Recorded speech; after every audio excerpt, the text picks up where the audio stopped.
Well, good morning. My name's Simon. I bring you greetings from just up the road in Nunhead and from Spurgeons College. And our prayer is that you are knowing God's blessing in these strange days in which we find ourselves.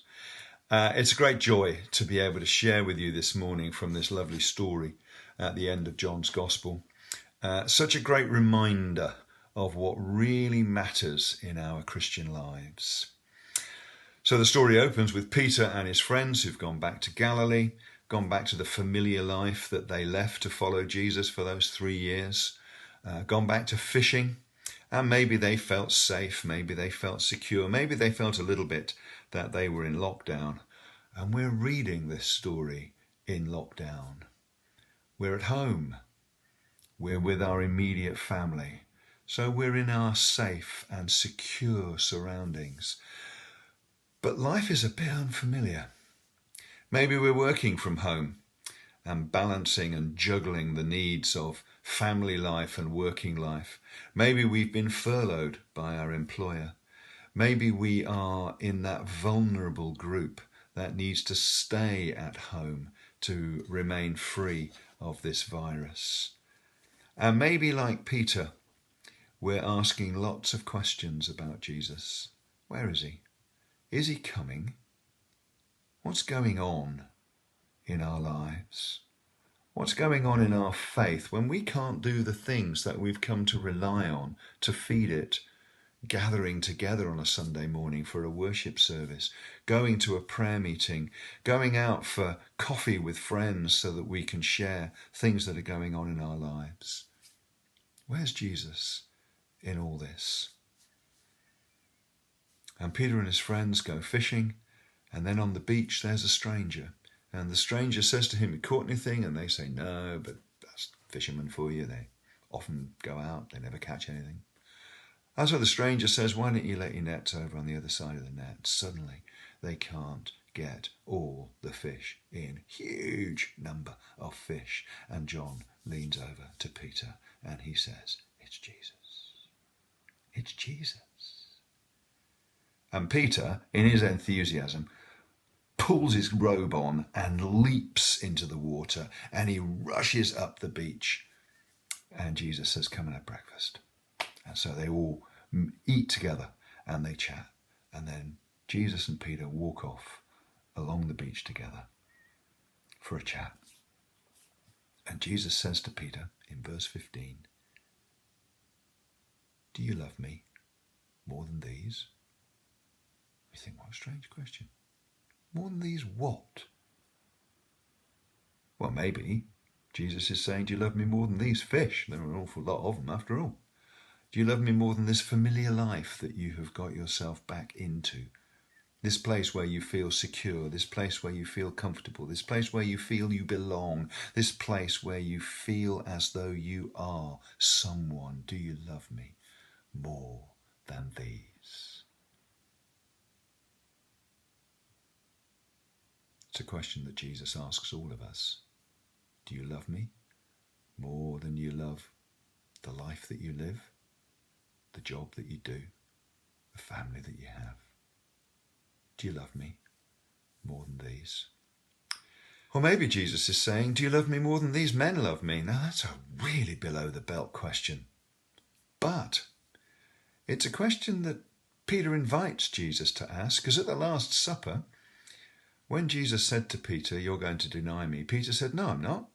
I'm going to go with you. Even if all these guys who are with me, even if they all fall at the wayside, I will never fall at the wayside. I will be the one who stays loyal to you, whatever happens." And of course, we know what happened. Jesus was arrested, and Peter denied that he knew him 3 times. Do you love me? Do you really love me? This discipleship thing, it's not about bravado. It's not about having a loud voice in a safe meeting. It's about actually loving Jesus. And when the chips are down, living our lives for him. So maybe that's what Jesus meant. Or maybe Jesus meant, "Do you love me more than you love these guys?"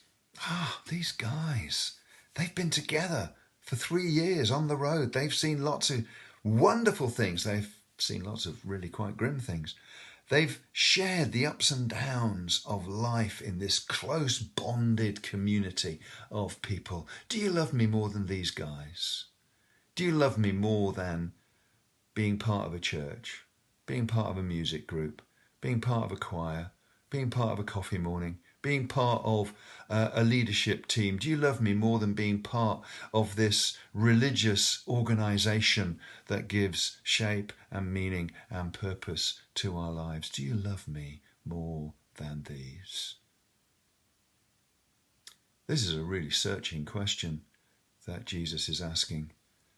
This is a question that strips away all the things that we wrap ourselves in that maybe keeps us from being exposed at the core of who we are in front of Jesus. And that's maybe why Jesus asks it 3 times. Peter gets a bit hurt on the 3rd time he asks it. And Peter's learnt that actually bravado won't do, because in reply to this question, he says something that could be translated, you know, you know, you know.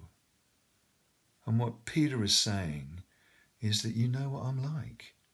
You know who I am. You know everything about me.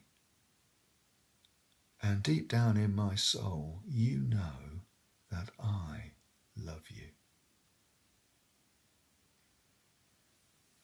And maybe on the 3rd asking, and Peter's hurt that it's been asked a 3rd time, he looks back down the beach and suddenly he realizes that Jesus has set up this conversation in the most extraordinary way. He set it up so that it would take Peter back to that moment when he first became a disciple that Luke tells us about in Luke chapter 5, verses 1 to 11. That time when there was another miraculous catch of fish. And Peter says to Jesus, go away from me, I'm a sinful man. And Jesus says, no, you come with me. You follow me. I'll show you something much more spectacular than catching a large load of fish.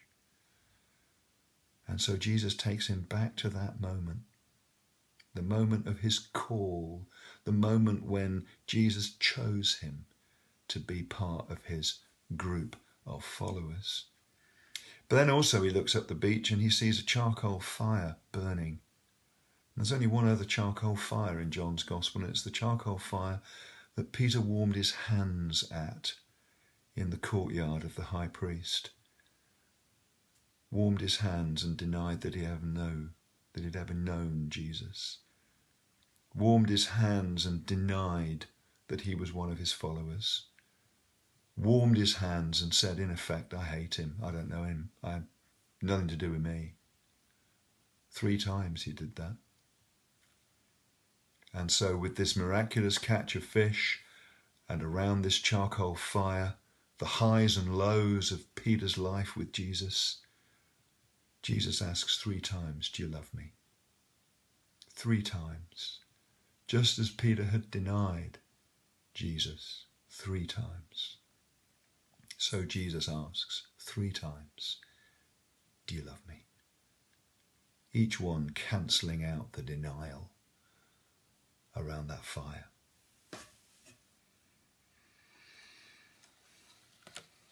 And the call is simple. What Jesus says to Peter is, follow me. If you love me, follow me. It was a call to follow him that started their relationship in the first place, and now it's a call to follow him that continues that relationship into whatever the future will hold. Follow me. Get fully involved in the adventure of sharing this faith with other people and of supporting those who become part of this band of believers. And it's the call that Jesus makes to all of us. Do you love me? Do you really love me? Well, if you do, follow me. Live for me. Be my person in the world around you, in lockdown and beyond. whatever this life holds for us in these coming days, Jesus comes to us and says, do you love me? And if the answer is yes, then he says, follow me.